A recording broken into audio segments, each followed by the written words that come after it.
Richard, this year's conference looks to particularly address the issue of saver engagement and how on earth we make sure people do put enough into their pension pots.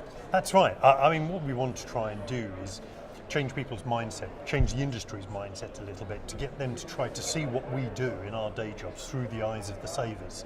And I think at the moment, we tend to deliver, we all come to work, we see what we do, we deliver that in isolation without really consideration of the wider context.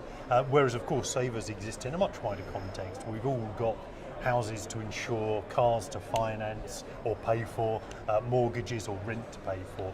We've got to be conscious of the fact, we've got to make ourselves conscious of the facts in this wider financial ecostructure and try to change what we deliver so that it is consistent and a part of that wider agenda. Because it is absolutely vital that people are saving enough. It's a work that PLSA has done an awful lot in, and especially in terms of the hitting the target initiative. Yes. So at the moment, there are an awful lot, but at the moment, levels of retirement income are at an historically high level. But that's because most people who are retiring now still have legacy DB or active DB accrual from the past. Of course, the further we get away from DB, the fewer DB schemes there are, the more people are reliant on DC, and this is particularly the case with auto-enrolment. So in a DC world, one of the key levers that can be pulled is the level of contribution. So we've got to get people contributing a decent level. The AE contribution rate will go up to 8% of band earnings. In hitting the target, we're recommending that should be 12% of all earnings. That's a significant shift. We want to ease the burden of that a little bit by phasing it in over the later half of the 2020s. We think employers should take a larger burden of that, as they do in other developed economies. Because here at the moment, they've got a fairly easy ride of it.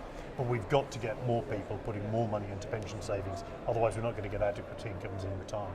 You mentioned auto-enrolment there. It has been a success story. But is there a concern that when people are thinking they're contributing through something that's automatic, they then don't need to put more in? And so definitely. So the AE contribution rate, actually, we did some survey work on this, and around half of people think that the AE minimum contribution rate is the government's recommended rate of savings, which, plainly isn't the case.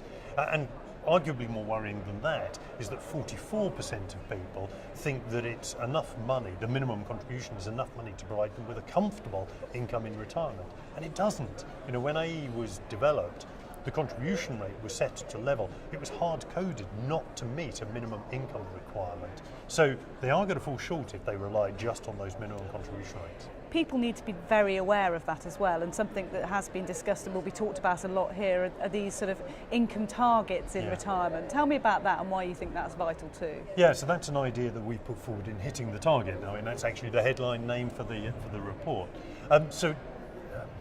I've been going to parties for many years amongst my friends, and for many years people would say to me, what do you do for a living? I'm in the pensions industry. They didn't want to talk to me. They went off and got a drink. Then in the middle part of my life, people came up to me and said, well, I don't know how much to contribute. How much should I contribute? And I've never had an answer for them because I don't know what the answer is. The idea of having retirement income targets is that we get people to settle on what aspiration they have for their retirement. Do they want a modest retirement? Do they want a comfortable retirement? Do they want a luxurious retirement? If we can get them to focus first of all on that, then we can give them some more meaningful guidance on what they should contribute if they want to achieve that particular objective. So targets are absolutely vital. If we can get those into the public domain, get them publicly used as the 5 a day or clunk click, then people will be able to engage properly with the decision around the level of contribution that they need to make. And the confidence in that saving, and indeed in the success of things like the Master Trust for auto-enrolment, is customer trust, isn't it, and saver trust. How important is that, and how does the industry need to embrace that and the transparency required for that? Oh gosh, there's an awful lot in there. So yes, one of the reasons, so when it comes to saving, we are talking about delayed gratification. We're talking about rewards that come way off down the line. So people will look for any excuse not to save. And one of the excuses that's often used is mistrust. Now actually, generally, the industry can be trusted, but there are some rogues out there. There are some people who are doing some untoward things. There are some people who are pushing the boundaries, and they do harm to all of us. I've got to also say, it's not entirely the industry's fault. The fact that the government keeps tinkering with tax legislation puts people off. Again, it just gives them an excuse. What's the point in me saving? Because I know the Chancellor in 5 years from now is just going to take a whole load of money away from me. So it's everyone in the ecosystem has got to generate trust. But you're right, we do have to earn people's trust. We've got to do more to earn their trust. Transparency is a key component part of that. We've got some sessions here at conference on cost transparency. So, once we've got cost transparency, people will be able to see the cost of their investments. That will help us. But you're right, we've got to raise the standards of governance. We've got to be more open. We've got to be more transparent, more inclusive. We've got to be much more focused on the consumer. Talking of consumers, making that information accessible and treating it the same way that they consume other products is key as well, and perhaps something like the pensions dashboard and, as you say, intervention from government on those issues is what's required. Yeah, the dashboard's a key component part. I mean, it's not easy. This is a really difficult thing to deliver, but it is vital because if the average worker has got 11 jobs during their career, they'll have 11 pensions. And then they'll get 11 statements in 11 different formats at 11 different times of the year.